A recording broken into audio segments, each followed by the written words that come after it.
Are you sick and tired of frugal hacks? Me too, which is ironic because I made these videos right here. What if the frugal habits you swear by are costing you time, money, and peace? Let's uncover the truth. Let's tackle some popular frugal hacks that honestly, I think are a waste of time. They might even be a scam, who knows? It's a scam. Here are 10 frugal habits that I do not recommend you do anymore. The first misconception is that we have these frugal ideas and that's it. That's the way it is. We shouldn't move on at all. When in fact, real frugal people are lifelong learners.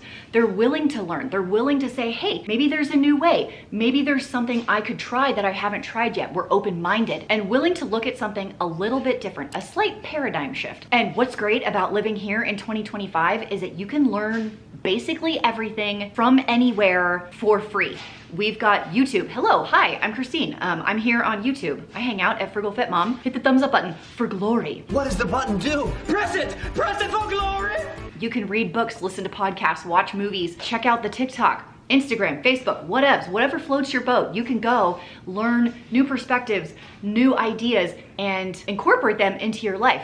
But that's not gonna work if we think our way is the best way and there's nothing else to be learned, when in fact, there's always something new to learn. Next up, we do not accept shopping as it is laid out for us. Most stores are trying to quietly scam you out of time, money, and peace. But what we need to do is we need to shop like the Mosby boys. Mosby boys! There are ways to get whatever you want at a discount, whether it's thrift store shopping, Facebook Marketplace, shopping the deals, shopping the sales, shopping for coupon codes. You can get really nice stuff for way cheaper. I will give you an example. I love the Vuori joggers. I swear they are made with angel tears and unicorn horns. I don't know what the deal is. They're the softest fabric I've ever put on my body, but they are $100. I'm not kidding you. I think I just threw up in my mouth a little bit. It's right up there with Lululemon. Like, it's totally ridiculous. Now, I want a pair of these joggers, but my friends, I'm not paying no $100 for them, okay? Just no. Not up in here! But what happens is if you go to their website and you go to their sales section, I found a pair of the joggers today for $50. That's half price. I also found a 20% off coupon code. That's another $10 off. $40 for a $100 pair of joggers. Now, what I know about Vuori joggers is they last a really long time because I've had a pair for 4 years. I wear them all the freaking time. They look like new. They're still as soft as the day I got them. Am I willing to invest in a $40 pair of joggers that I'm gonna be able to wear all the time at 60% off? Like, you gotta think about the future, you know what I'm saying? Like, that's a deal. I will get on that. And you can do that with anything. All we're doing is hunting like Nancy Drew. We just gotta find the clues. We just have to find the savings. They are out there. Say it with me, retail is for suckers. Retail is for suckers. Something else that maybe we think frugal people do is buy just the cheapest item that you can find, run to the Dollar Tree, buy it. You just get the cheapest item to make do because we can't afford something nicer. And the problem with the really cheap items is they're not gonna last the test of time. And you know exactly what I'm saying. A plasma TV. Check it out. Have you ever been to Payless for back to school shopping and your mom makes you like strut down the Payless aisle in the $9 shoes that kind of pinch your feet a little bit, but they're kind of cute, and then they fall apart in 2 months? No? Just me? Did you even grow up in the 90s if your parents did not get you the Old Navy flag t-shirt every summer? I swear it was like free with a $1 purchase. Okay, this is the cheapest you can get, a free shirt. Man, that sucker did not fit well.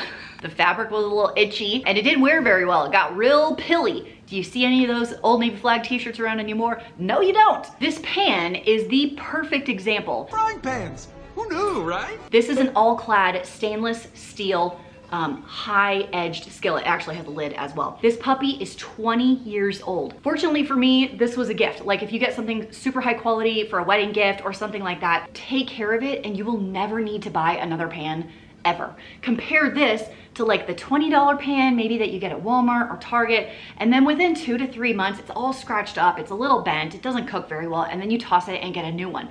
By the time you're a year or two into that, you have spent as much as you would spend on this stainless steel all-clad pan. Another common misconception is that if we have life insurance through work, that we don't need any additional. My friends, No, sir. If you leave your job for whatever reason, your life insurance goes away. You 100% need term life insurance if you have anyone relying on your income at all, which is why I'm so excited about today's sponsor. Fabric by Gerber Life is sponsoring today's video, and they can help you out with all of your term life insurance needs. Now listen, life insurance can be like super overwhelming to get into, and that's why I love Fabric, because they make it so easy. Fabric by Gerber Life is term life insurance you can get done today. Made for busy parents like you, all online, all on your schedule. You can be covered in under 10 minutes with no health exam required. If you've got kids, especially if you're fairly young and have good health, lock in the low rates now. Okay, so I had some questions the last time I talked about life insurance. You know, you do a 20-year term policy. What happens when the 20 years is over? So this is what we do, okay? So we got a 20-year policy in 2009. In 2019, after 10 years, we started researching rates again. They were lower than when they were in 2009. So we signed up for a new 20-year policy that started in 2019 and goes through 2039 and canceled the first policy. So here we are in 2025, and I will probably check like new rates in the next year or two. We're in our mid 40s right now. So if we do a new 20-year policy next year, it will take us until 65, okay? So we get a new 20-year and then cancel the previous one. That's how we do it. In a lot of cases, you can get $1 million in coverage for around $1 a day. It's insane. And then by the time we're 65, our kids shouldn't need any of our money at that point. And then we will have probably been retired. You know, we have this retirement account. We're living off of all the savings that we had previously, set some aside for a funeral, and we're good. Like, we shouldn't need any more after 65. So there is a 30-day money back guarantee. There's no risk involved, and you can cancel literally at any time. So join the thousands of parents that trust Fabric to help take care of their family. Apply today in just minutes. It's meetfabric.com/frugalfitmom. It is the first link in the doobly-doo below. That's meetfabric.com. It's MEET fabric.com/frugalfitmom. Apply today, risk-free, and increase your peace of mind. Don't follow someone else's budget. You know, these like cookie cutter budgets you can get for free off of Etsy, or you can buy from people online. Well, guess what? We are not cookie cutter. We are all different. A budget is extremely personal. For me, I don't care about going out to eat, going to see the newest movies at like the cinema with the popcorn. Like, we literally never go out to eat. I just don't care. I like to cook from scratch. My grocery budget is fairly low, but I do like clothes and I do like shoes. But what I really like to do is outdoorsy adventure stuff. I love to go cycling, I love to go hiking, and I need the gear to do that. So I need a good bike. I need some good hiking shoes, hiking poles that I picked up, some excellent layering pieces for hiking in the mountains when the weather can do who knows what and just go all bananas. This friend of mine is less about the exercise, less about the hiking. She doesn't live by the mountains. They love going out to the movies. They love going out to eat frequently. I'm pretty sure the husband goes out to lunch every single day, and then Friday and Saturday nights are date night, going out night, like always. She doesn't love to cook, so she spends a whole lot more money on convenience, easy to cook, high quality foods. So her grocery budget is a whole lot more than mine. Her eating out and entertainment budget is a whole lot more than mine, but her like outdoor adventure budget quite low, where if you flip it, like, we kind of have the opposite, right? The lie in these cookie cutter budgets, or like maybe you feel like you should do budgeting the way that I do, is that what does success in your budget and in your money look like for you? Because it's not gonna look like mine, it's not gonna look like your neighbors. We care about different things. So if you're out there getting your mani-pedis and getting your Starbucks runs and going to the movies every weekend because that's what you care about, but you don't spend money on the things I spend money on, that's okay as long as it fits into your budget. Like, success in your budget doesn't have to look like mine, and mine doesn't have to look like yours. That's the beauty of it, is we can tweak it and make it work for us. Going along with the budget, have you heard of this rule? It's called the 3 budget rule. So the only budget line items that you have in your monthly budget or annual budget come down to 3 categories. The 3 categories are the ones that change the most every month, and they are groceries, household, and fun. This means you don't have to balance your budget and check it 5 times a day or 5 times a week. Like, it takes care of itself. We just have to make sure we know what's going on in our grocery budget, because that one can go like freaking out the window if we're not careful. Your fun or entertainment or like spending cash money, that one can get a little bit out of hand if you're like, treat yourself. So if you set in your budget a dollar amount, let's say you want to give yourself $200 of fun money per month, you know, and you call it the treat yourself budget, that's fine. You don't have to nickel and dime the drive-through if you don't want to, and you don't have to nickel and dime whether you're gonna get the popcorn with the extra butter or like no popcorn because it's an extra $5, I don't know, like at the movies that week. As long as you stay within your $200 that you have allotted, we're good. So if you just like cannot stand budgeting at all, maybe try the 3 budget rule. Groceries, household, fun time. You might need to build your muscles, not those muscles. It's your no spend muscles. Have you ever done a no spend week, month? For a lot of people, that's too much. I have recommended a no spend day, a no spend weekend. What's beautiful about that is you can plan it into your week or month that you just know that it's coming. So as an example, you could plan every single month to do your normal monthly budget for entertainment and fun times and groceries for the first 3 weeks of the month, and then the last week is the no spend week. That doesn't mean zero spending. That means like you could put gas in your car and you know, you can pay your bills obviously, but we're gonna try and eat up all of the food that we have here in the house. Clean out the fridge a little bit, clean out the pantry a little bit, make sure we're not wasting anything, throwing things away. Do as little as possible. Run out of milk, sure, go buy milk. Need a bulb of garlic for, you know, your chicken Alfredo, yes, go get your bulb of garlic, but we're not doing like huge Costco stock ups in that 3rd week. And if an entire week is just too overwhelming, do a day. You could go Mindful Monday. Mondays, we do not spend money, much like on Wednesdays, we wear pink.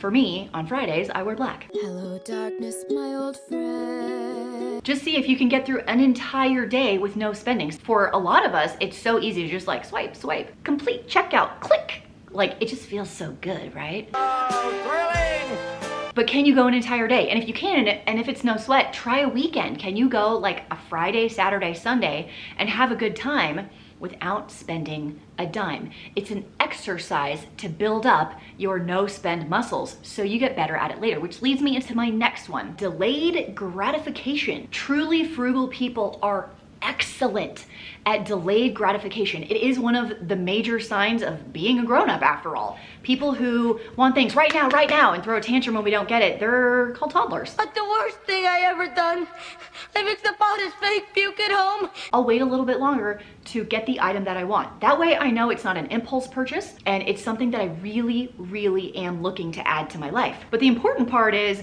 delayed gratification doesn't mean we don't get anything ever. We don't deny ourselves forever. Like, we do get what we want, it just takes a little bit longer. How do you solve problems? Now, one of my, I'm not great at this one, okay? But sometimes I like to solve problems with money. As an example, when our garage door broke, I wanted to have it fixed ASAP. Garage door springs are like, people can die, okay? These are serious. And I'm like, we'll just hire a professional and get it taken care of. And that is 100% throwing money at a problem. Maybe that's valid, right? I didn't want my husband to like lose an arm with the tension of the spring, you know, it just shoots off and gets someone in the head. But frugal people tend to reuse and repair quite strategically. They like to solve problems with no money involved. My husband is incredibly good at this. The sprinklers break because the guys that put in the fiber internet that came to the house, they cut the sprinkler line. Well, my husband is out there digging up the yard to replace the sprinklers because he could fix freaking anything. MacGyver lives! So what kind of things can you reuse or repair without actually spending any money? All that being said, sometimes a professional is in order, but most of the time we're gonna try and find a way to solve the problem ourselves with no cash. Sometimes we think that budgeting for dollars is enough, when in actuality, budgeting for your time can be just as important. What I mean by that is, have you automated all of your bills that you can automate? You should not be logging in to pay your electric bill. You should not be writing a check to pay your water bill. Those things should be on auto pay, baby. You shouldn't have to do those at all. Here's another really, really good hack. Are you ready for this? Unsubscribe from all of those stupid marketing emails. I swear I get 25 of those a day. Unsubscribe from all of them. You don't even want to waste the time to like hit check delete, because you're just gonna get new ones in about 6 hours. Let's unclutter our minds our email, and free up some time. Going along with that, let's do food. Food can be really overwhelming for a lot of people. You can do an easy meal plan. If you're at that stage of life where you are not in like the gourmet, organic, everything, ultra clean, 100% non-processed, guess what? It's okay. If you need to take some shortcuts, you need a really easy meal plan to get you through this season of life, it's fine. So if you want to do like a rotisserie chicken and a bag of salad and a bag of rolls, great. If you want every Tuesday to be pizza night, yes. Mondays pasta, Tuesdays tacos, Wednesdays pizza, Thursdays brownies. What? That's a fine dessert, right? That's a fine dinner, right?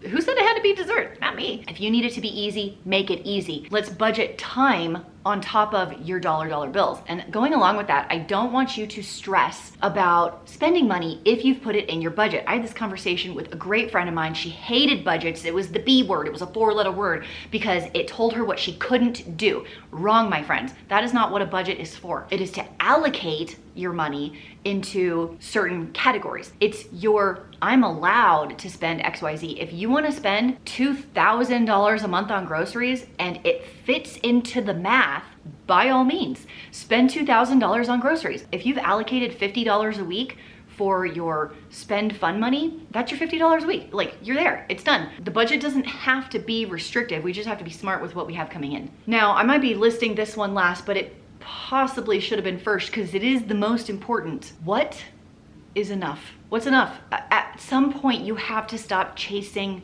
more stuff. Living simply really is about peace. Decluttering really is about clearing up your mind, your living space. And I'm not saying you have to be like a full-blown minimalism with like 2 shirts and 1 pair of shoes. I definitely don't have that because my shoes really bring me joy. But you don't need to get like the 4th pair of white sandals for summer. You don't have to upgrade your furniture over and over and over again just because you see people on Instagram doing that.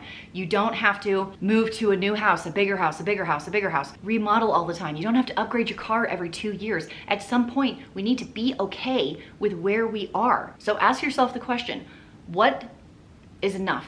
Where is it okay to stop? And then do not move the goalposts. Once you're there, enjoy it for a minute. Maybe pick up a good book. These were the 10 frugal hacks that I think are kind of a waste of time and a scam, and what I would do instead. Which ones were your favorite? Let me know down below. And also, please let me know in the comments what books you are reading and loving right now. I need some new ideas. I'm working my way through the Crescent City books, currently in the middle of number 2. It has not grabbed me. I find myself looking around doing other things in the house instead of picking up a book, which is weird for me. Usually I just want to read and read and read until it's done. So looking for something new, something interesting. Honestly, I might go back and reread Fourth Wing, books 1, 2, 3 again. I think there's some things I missed the first time. We need to go back into that one. And I'm waiting for the next book to come out anyway, so why not? Thanks for hanging out with me today. I hope to see you in the next video. And hey, until I see you next time, go outside, enjoy the sunshine. Adios. But wait, there's more. So I want to talk parenting for a minute. So if you saw last week's video, you saw that my daughter came home. Hallelujah, she's almost 21 years old. When she graduated high school and moved out basically within a week for a summer job and then left again, like she's been gone for 2 years basically, I was so sad. Like I have never cried more in my life than those first few months that she left. And fast forward a couple of years, she came home and I'm so happy. She is so much fun to hang out with. She's so positive, it's so lovely, and I was very excited to have our time together, but then she got this summer job where she would then leave again immediately. So she was essentially home for a week and then left again. But it is different this time, my friends. I wanted to tell you, for those that are like doing your first kid moving out and it feels like so sad and like you've chopped off part of your body and it's walked out the door and now you feel like you don't know what's going on in your house, it gets better. So hang on. Like this time, she came back so grown up, so capable, so mature that while I love spending time with her, I realized that I actually didn't want her at the house because I would be holding her back from further growth. It's an extremely different mindset than the first time that she left. At a certain point, my attitude about the whole thing changed. It went from being sad to recognizing me being selfish was going to be restricting her growth. And I don't want to be that kind of mom. Like, it's very eye-opening for me, especially as sad as I was when she first left. So I'm taking that little nugget and I'm kind of like putting it in Mr. Pocket as as my son is packing up to leave. He's gonna be off doing all the things, meeting all the people, having all the experiences in the same way. With what I've learned with my first kid, I'm gonna take it into my second kid and try not to be quite as sad. So if you're there, you're kicking some kids out of the nest for the very first time and it feels like your heart's been ripped into 1,000 tiny little pieces and someone's stamping on them. Like, I get it. I was there, man. I was that person, but it gets better. So hang in there. I promise it gets better. Parenting, man, what a wild ride.